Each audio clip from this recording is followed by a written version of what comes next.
uburoso bw'umugusi.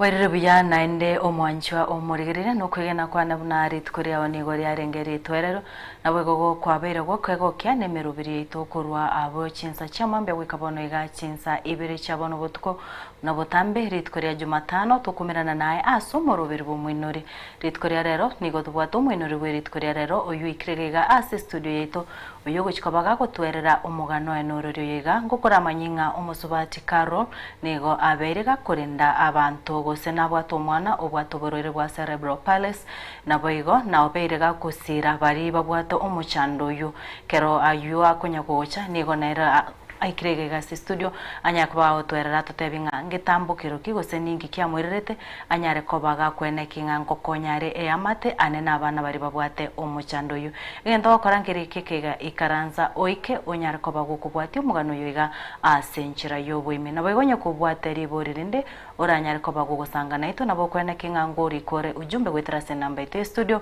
yore 0788666663 riboriria otigari tangane erinde tobuna togendete no murubiri wiga erinde Karo anyare kobaga gokwari chibo kubwatekana no boroiro.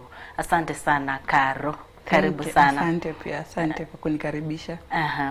Na omba uweze kusalimia mtazamaji, kumwambie unaitwaje na at least utupatie hadithi kidogo ya life history yako.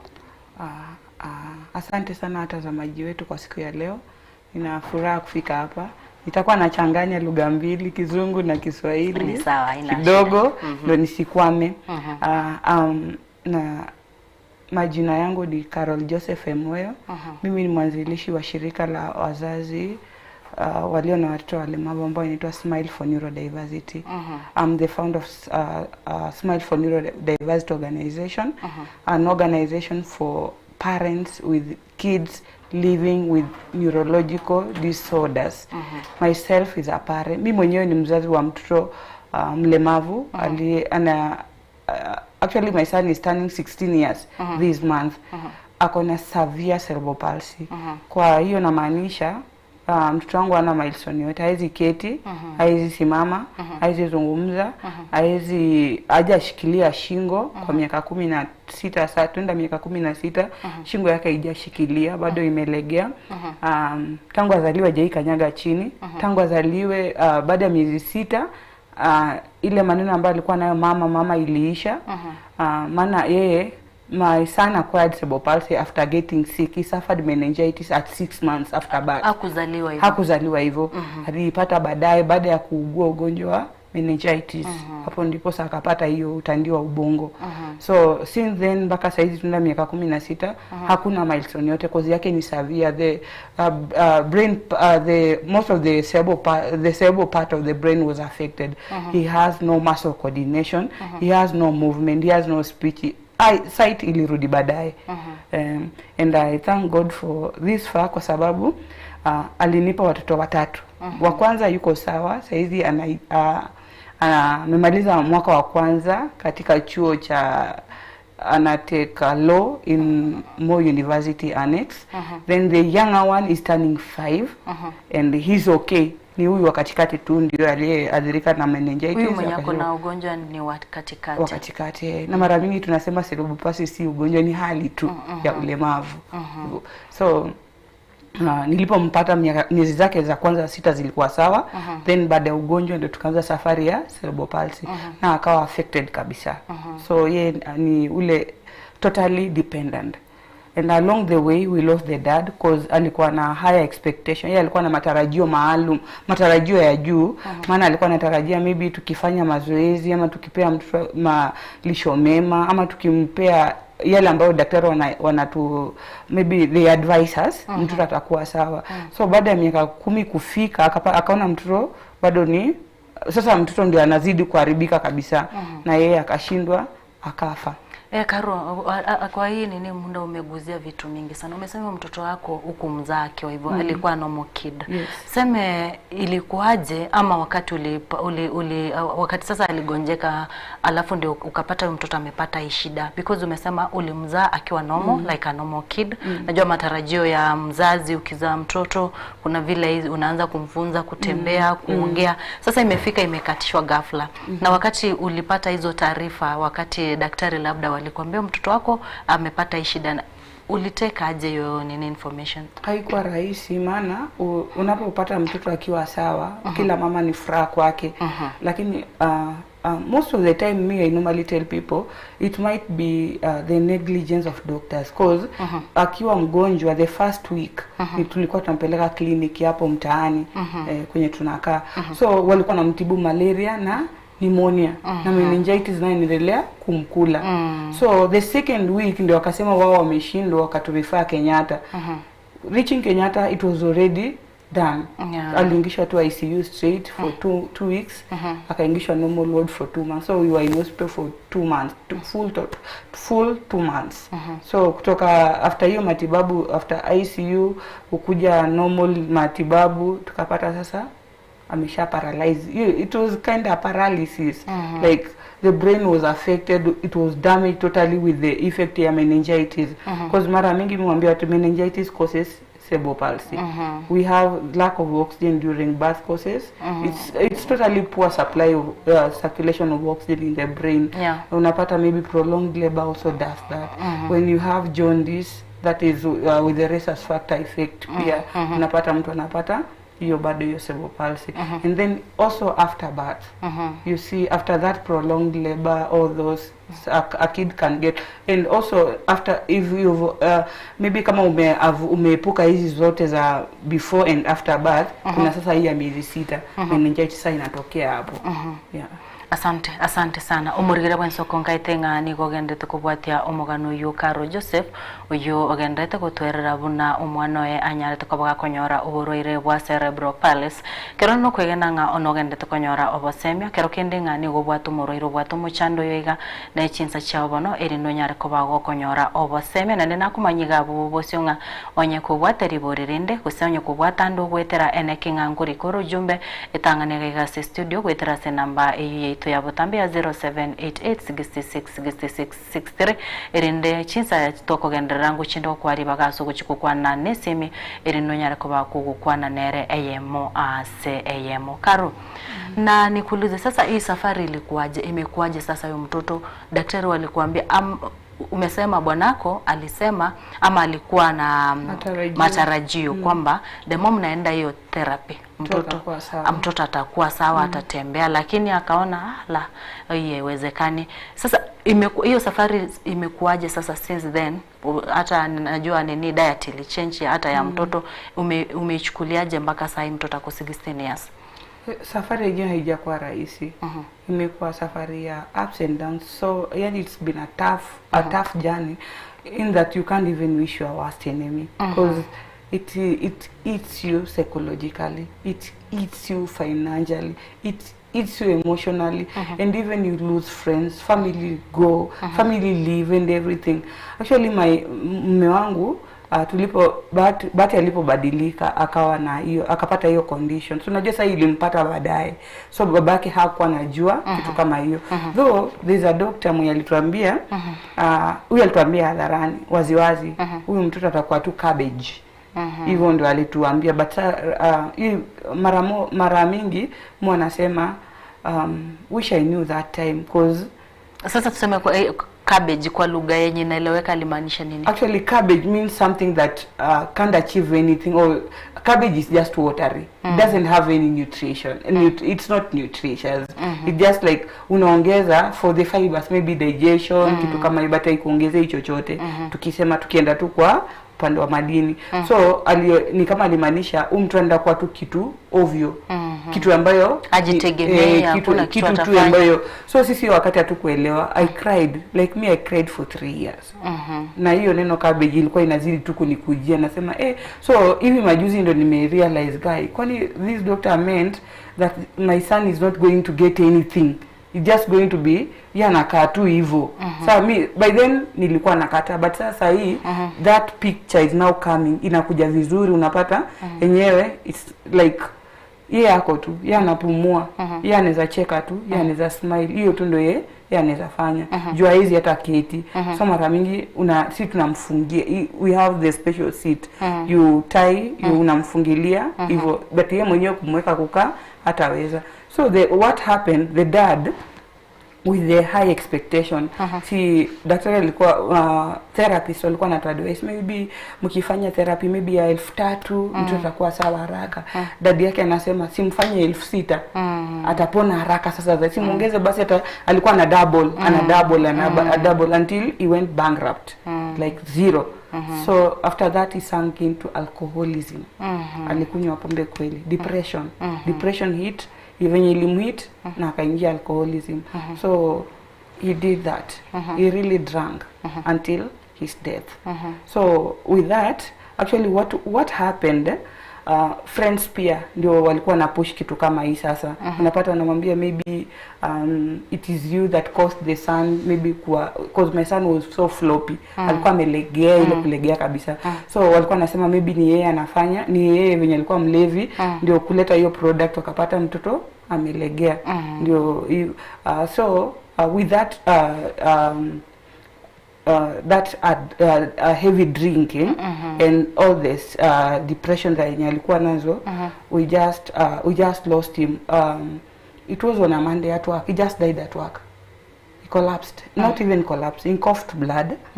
And akaanguka chini. Ambulance kuja kumfikia, alikuwa ashakufa.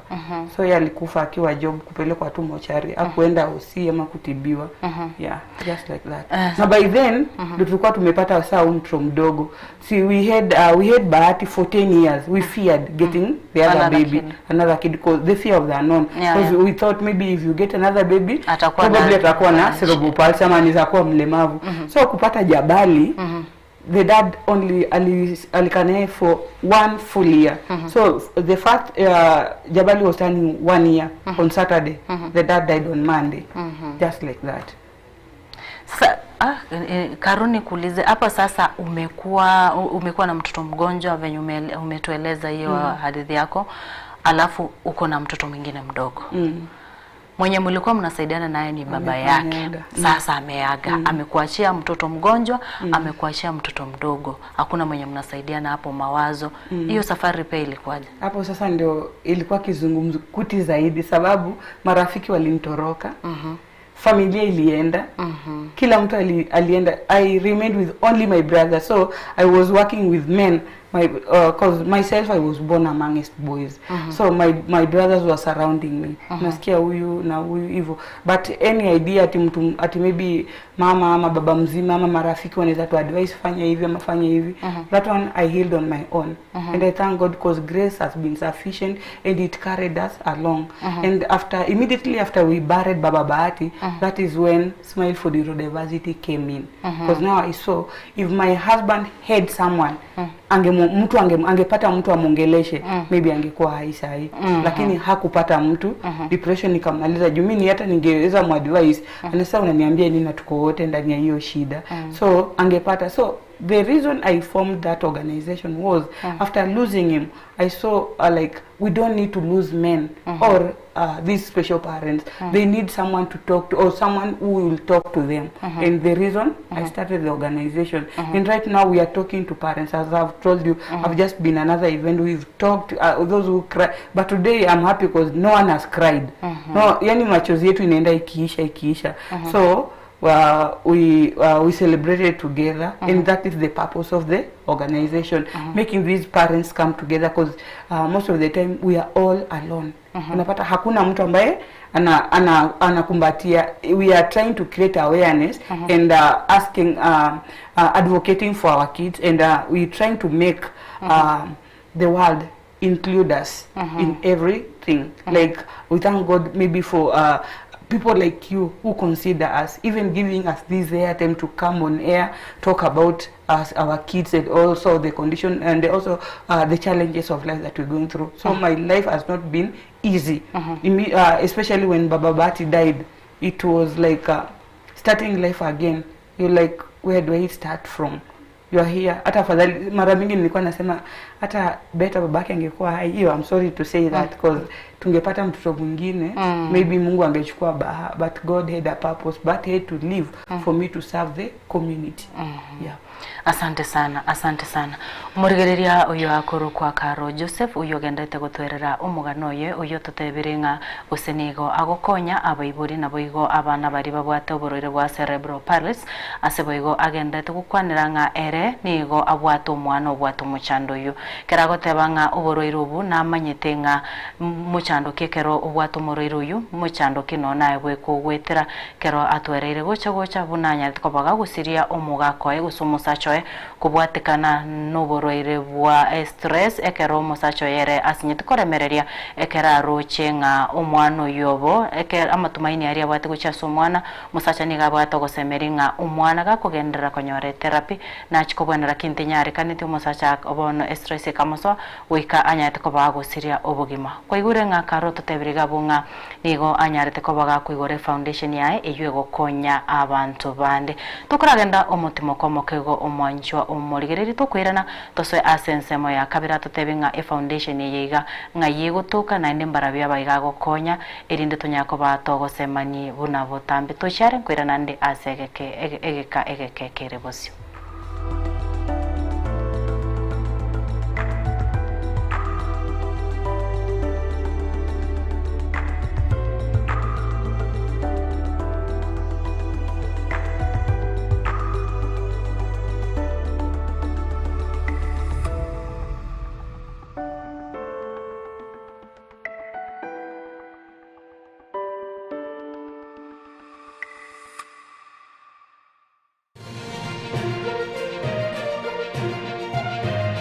Eye Nensoko TV Oboroso Bumugusi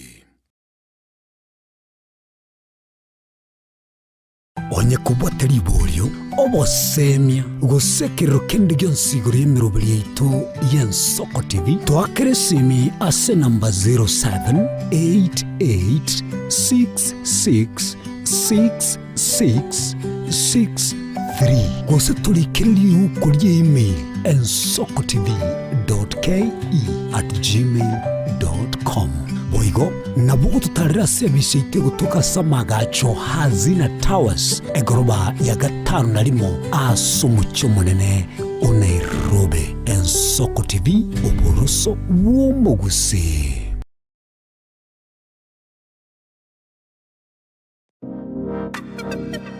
Magega ya television ya Nsoko wikasero yao kwa nyori baga ligi yaliyokuralia asegete sena mbeyemo imena isiko yeliroba liyagusi onye kubwato kuralia wokwenyulia ogukwa gose okubonchulia bono na bokonyoli baga lyabene liyokuralia asegete senieke asoliguri liyake busani tulikere gose twakere simigwitere namba yaito yobonchulia 0788666662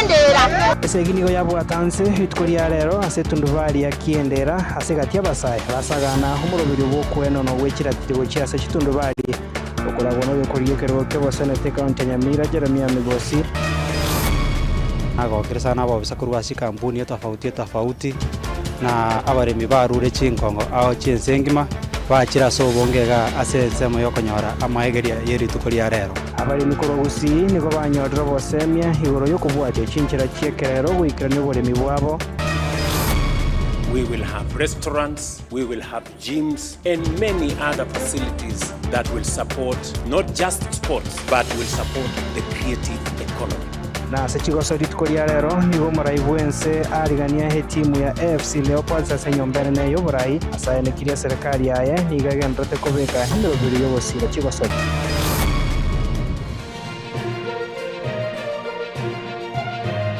Eye Nensoko TV Oboroso Bumugusi.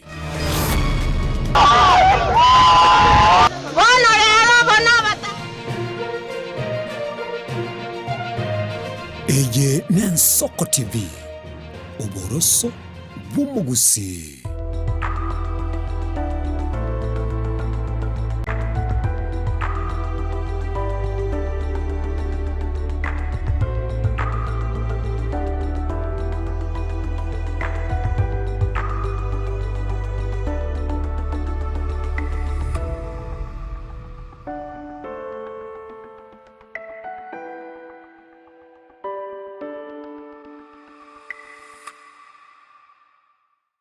Gukwarigana nainde omwanchwa omurigereria asensemo ya kabiri omuroberi bwetorobene kero tore na omogene tubiri tkurerero musubati Karo Joseph uyogendete gotosemia na bwego kuru bosemi gocha sore kubwatikana noborwere bwebimo ao anene ase abana onyare kobaga gotwerera buna anyate kobaga kwenyora aso bakongu bwasato tebiringa omwana eniga bwatu muchando yu ase bono igo mwana yabwate emiaka 16 asenera atebire buna kubwatikana no chando yo nabego okonyorwa gose ogutware birengererie bibe igindukirire tumusacho ya gasira karangambia tiganya ko baga kwigore foundation iyo yaranyare ko bakugukwanira bari bagwetera omuchando ngabuno ya totebiringa musacho etabwate montore ko mukwanira na keko geranga anyate ko baga gutware birengererie igindukirire tumusacho igusiri ubugima nabego kumutiga ase akongo tokogenda ya mase mirindanya ko baga gutweranga foundation ya yengendukiye gukora nambara byaga babonete ko ba ase foundation. Karo, tumeachia hapo ukituambia sasa kitu ilifanya ukaamua sasa wacha nitoke niongee na wazazi wenye wana wako na shida kama hii. Foundation ulianza mwaka gani? We started the organization in 2022. I buried my husband in 2021, December 28. December 28th of December 2021. So 2022 March, we started the organization. Yes. Ni nini ilikupatia msukumo ukasema sasa wacha nitoke hata kama niko na watoto wadogo na niko na mgonjwa wacha sasa nitoke? After losing my husband, you can imagine, I was imagining who next? Mzazi mgani ni next? So before nifikie huyo next, I had to create a space to talk to them. The reason we started the organization. So immediately after burying him, it's kinda mimi nasemanga mara mingi ni yeye aliyozungumza ndani yangu. Juu tukiwa na yeye tukwa ifikiria mambo ya kuongelesha wazazi juu ya nini ulemavu ama kuanzisha foundation. But immediately juu yeye alikosa mtu. Nikasema mbona mimi nisiwe mtu wa kuongelesha wazazi na tukaanzia hapo. So after starting, friends started coming in. My friends and friends to my son. Because after viewing yani baada ya mimi kuanza kuzungumzia kwa mtandao, kwa Facebook, kwa radio, hivyo ndio akakuwa interested. Huyu anasema nini? Unasikia wazazi wanakureach out. Mimi pia niko na mtoto mlemavu. Mimi pia sasa tukajikuta tuko kikundi ya watu 400. Kumbe watu wote wako na watu walemavu na walikuwa nakosa tu mahali pa kuzungumzia. So sasa hizi katika hiyo kikundi juu ya wazazi 400 tumepata huyu anatoka na yake, huyu akitoka na yake. By the end of the day we've created awareness. And that's how we started. Yeah. Sasa tuseme kwa hiyo organization tumesema watoto wako na shida. Tumesema kama mtoto wako umesema hawezi simama, hawezi jifanyia kitu. Obviously ni mtoto mwenye anapatiwa analishwa ama anafungwa pambas. Hiyo organization yako ni nani anawafadhili? Tuseme ndio uweze ku reach out wazazi wengine wenye wako na shida.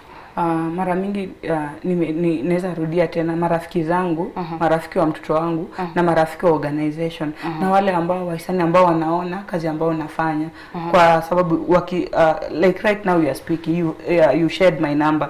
That is how I reach the donors. And also National Council for Persons with Disability sometimes wao appreciate what I do most because most of the time watu wamepotelea watu walemavu wenyewe, wale watu wazima, persons with disability, not not knowing kuna wale wazazi walio na watoto walemavu, wale ambao our kids are fully dependent.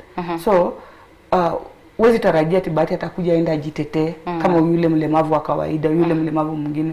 So yeye itabidi mimi nifanye nini? Nimzungumzie.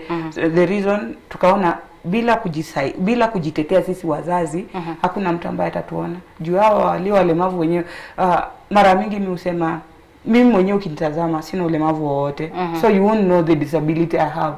My disability is silent and it is in my heart. When you come to my home is when you will see the disability that it is even worse. Not even just a disability that we talk about. It is even worse. But now because I walk like when mengi wanasema wewe ni mrembo, haujui nyuma yake, nyuma ya urembo iko nani? Siri ya urembo. Siri ya urembo.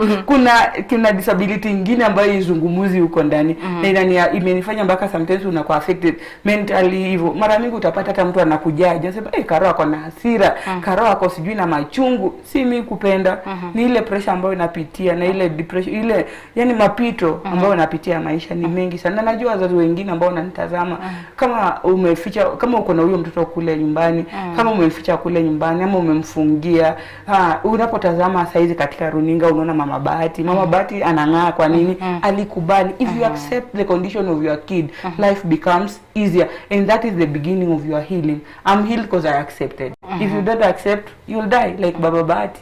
Yeah. Asante. Kuna labda mwenye anakuangalia saa hii maybe yeye ameshindwa ako within Nairobi ama ako na hiyo shida, wanaweza taka, unajua umesema kuna njia nyingi za kupata msaada, labda hata kuongea. Kuna mtu labda yeye ako na shida anashindwa, kwani mimi Mungu tu ndiye aliona akanipatia mtoto, au anaweza ku reach out aje? Actually mimi naweza waambia hauko peke yako, tuko pamoja na wewe. Unaweza nipata mimi our office, we are located in Kawangware.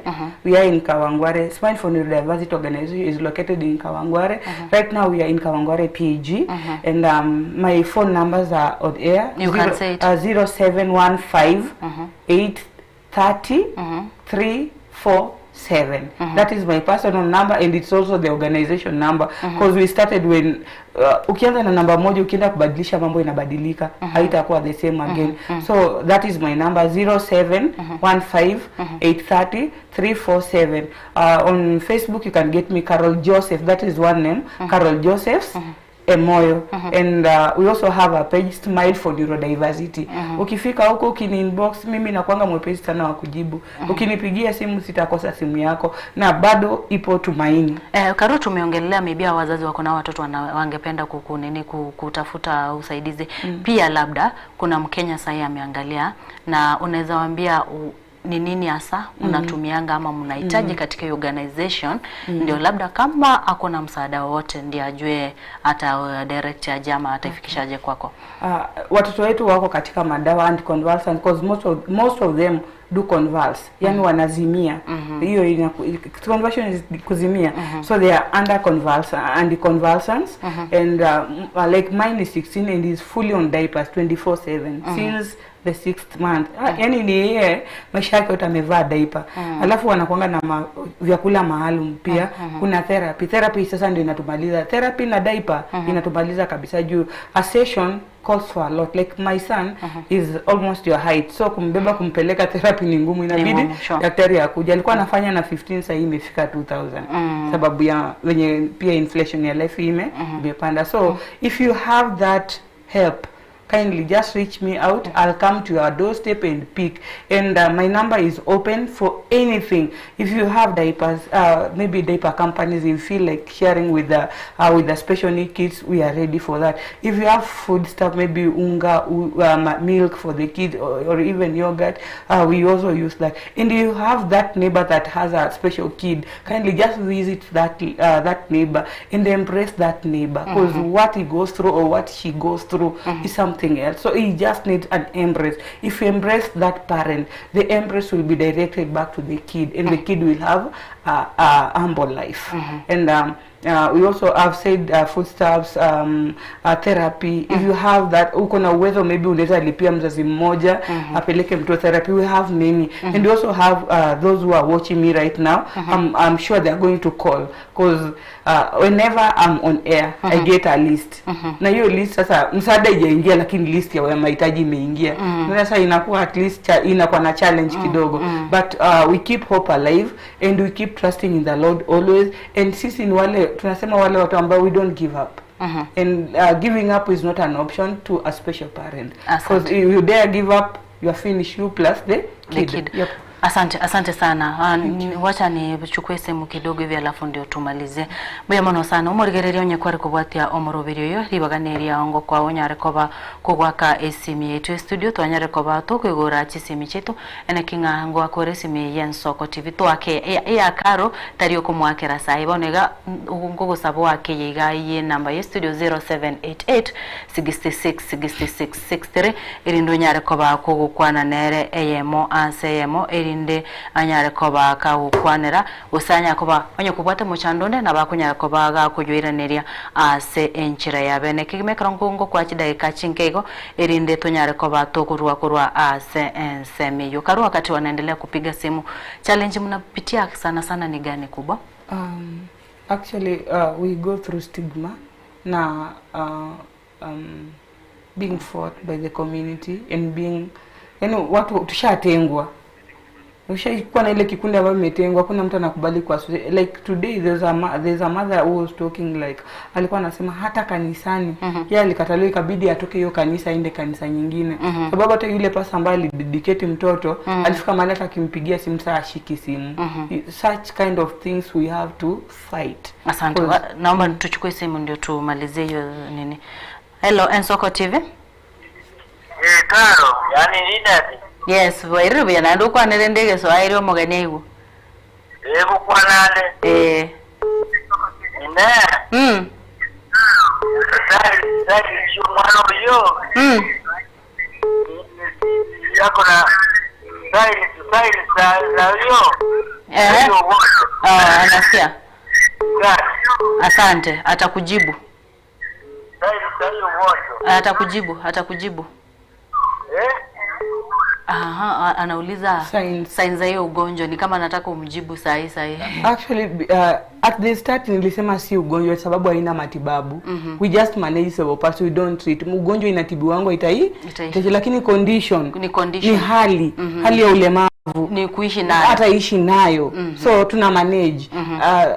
Sign ya kwanza unapata mtoto wakati mtoto amefika maybe miezi 3 utapata shingo imeshikilia, lakini walio na cerebral palsy shingo ishikili. The other thing utapata kuna hii ya kulialia, mtu analia tu analia, alafu kuna convulsions, anazima kila wakati.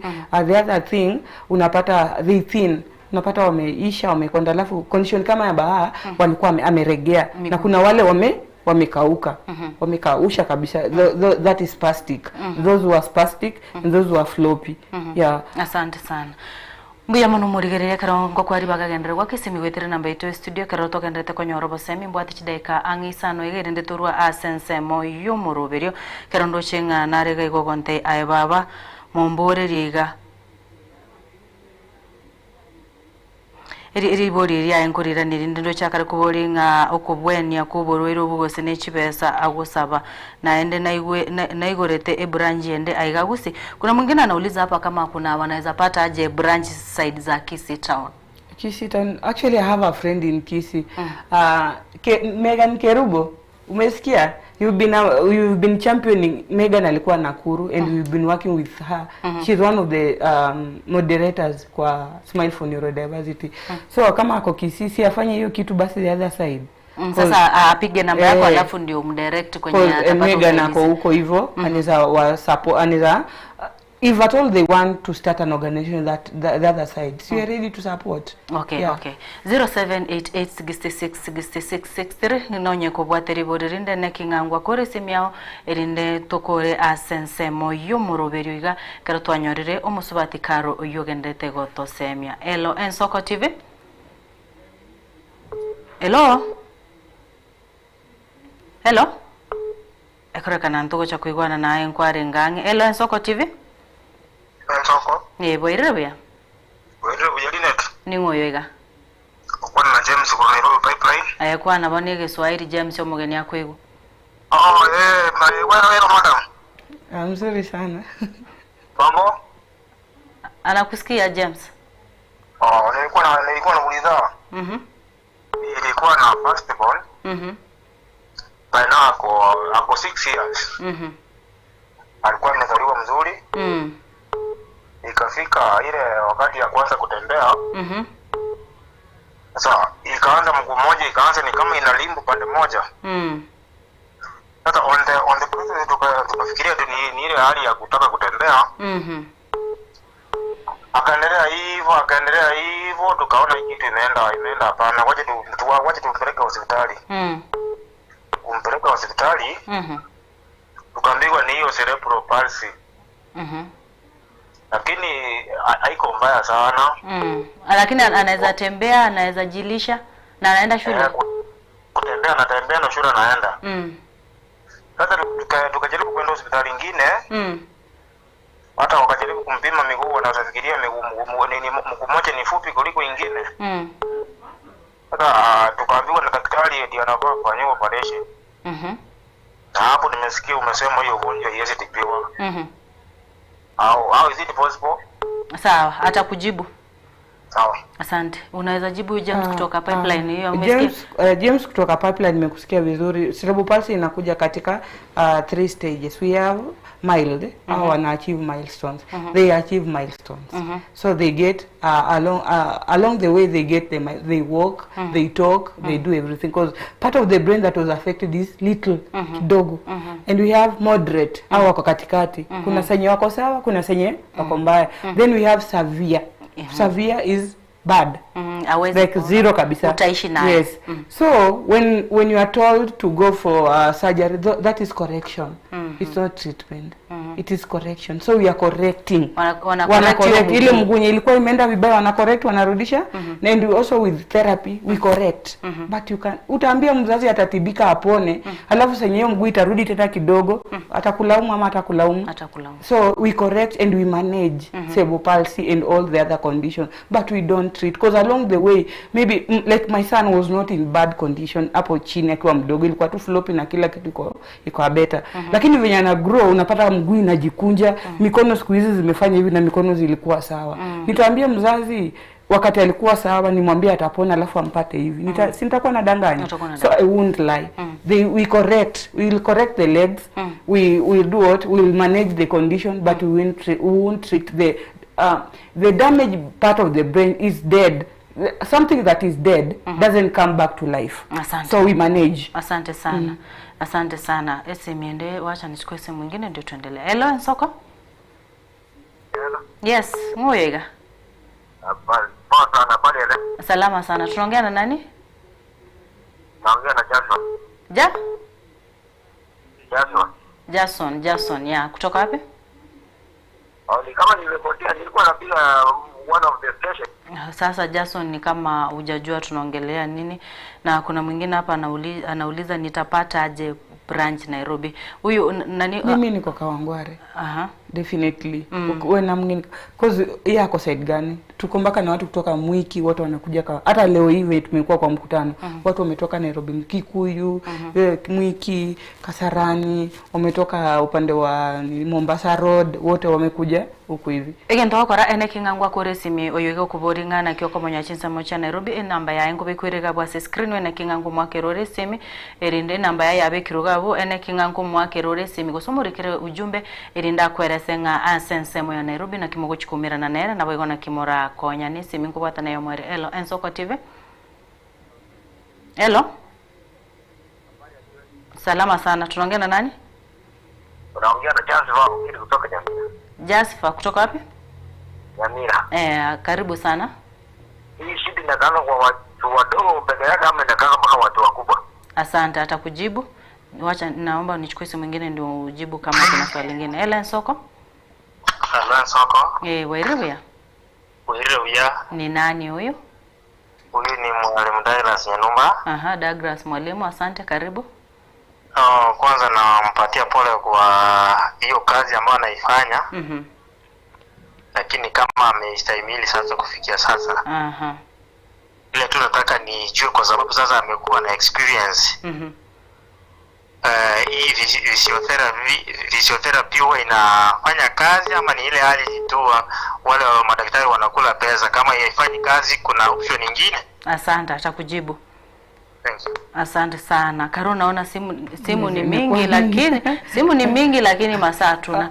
Jibu swali hili. So ameuliza kama inaanzia watoto pekee ama watu wazima. Mara mingi wanapata wakati kabla hawajazaliwa na after wamezaliwa. Na katika hali ya kuzaliwa hapa prolonged labor, yeah, you might get it before birth, that is jaundice. Unapata hiyo when the mom is rhesus negative aende adungwe antibody ndio at least apate mtoto mwenye ana hiyo. The rhesus also causes it leads to the yellowness, that is jaundice, that leads to cerebral palsy. Then during that time of birth hapa hivi unapata mtoto prolonged labor ina cause. Alafu immediately after kuna tu vitu mingi zina happen. Unapata oxygen supply imekuwa mbaya, mtoto ajalia baada ya kuzaliwa anapata cerebral palsy. Then hii nyingine after 6 months. So mara mingi watu it start during that, giving birth, before birth, after birth, during birth and after birth, or few months after birth. But kuna hii condition unapata mtoto ameanguka chini kama ni mkubwa. When the brain is hit, it's damaged, that is cerebral palsy. Mtu mzima maybe alipata accident na ikagonga kichwa, ubongo ikaharibika, that is cerebral palsy. So it can get you anywhere. So long as brain is damaged, that is cerebral palsy. Na hiyo ingine ni therapy. Physiotherapy, don't stop. Utafanya ni shout. Continue with physiotherapy and occupational therapy, because watakuanzia physio then wakuelekeze katika occupational therapy. It helps a lot, and I've said this, when a kid with mild cerebral palsy undergoes therapy, he acquires all the milestones. Atatembea, ataongea, atafanya kila kitu. Alafu pia wale wa moderate severe case, you have to trust in God, because the whole part of the brain is damaged, totally damaged. So expect less when you have severe case. But when you have mild and moderate, expect with physiotherapy and all these. Like maybe I speak on my side. Bahati gets anapata usingizi mnono sababu anafanywa mazoezi. Bila mazoezi maso zake zikishikana hataweza kulala. So mazoezi ni kitu anaweza kosa kutembea, but akona ile amani ya usingizi na amani ya mwili. Utulivu, uchovu, mauchungu yote inaisha. So physiotherapy na occupational therapy ni lazima. Naomba utumalizie sababu neno lako la mwisho kwa wale wanakuangalia na pia wako na wagonjwa. Wale ambao mnanitazama, kuwa na mtoto mlemavu si mwisho wa maisha. Maisha ipo tumaini.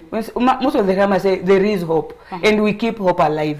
Keep trusting in God, and God works miracles. And the only thing you have to do is accept the condition of your kid. Life becomes easier. Ukishamkubali, unasema ni yeye huyu nampenda, jinsi nilivyokuambia Bahati ana hold crown. And right now we are fighting. People, the other kids are fighting that crown. Kila mtu anataka hiyo crown ya Bahati, yeye apate. So tuko katika hiyo mbio, hata mkiingia pages to vote for those kids, because they deserve your votes.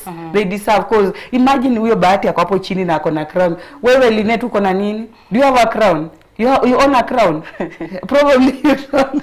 And you are able. Imagine Bahati with all that he goes through and the condition he holds. I'm a proud mom to Mr. Neurodiversity. The whole of Africa, my son is the most handsome. Why? Because I accepted him. I accepted this condition, and life is easier. And through that, we've seen parents coming out, and they're talking freely about their kids. They are all over the social media, of which before they were not there. Why? Kwa sababu ya nini? Acceptance. If you accept, ni hivyo. Asante sana. Asante Karo. Naomba tumalizie hapo sababu ya muda. Nitakuja kukualika tena sababu umeniambia tena mko na hiyo function iko mbele. Hiyo tutakuja kuongelea kwa nini yetu next yenye tutakuja kupanga tena tukutana hapo. Na wikaragabo omwancho murigereria na otugukorera omwari wo mwindiriri tukoria rero ene kinga kogendura sensemo ya YouTube erindo nyako bagukubwati omorobere wiga na bwego nabo konyora chinamba erindo nyako kwana eyemase ya mono mosfati Karo ngukuganirio gende gutwara oburigereri burubuya nyoranga Ensoko TV oboroso bomugusi eriane nkuru kwa Linet Nyambane.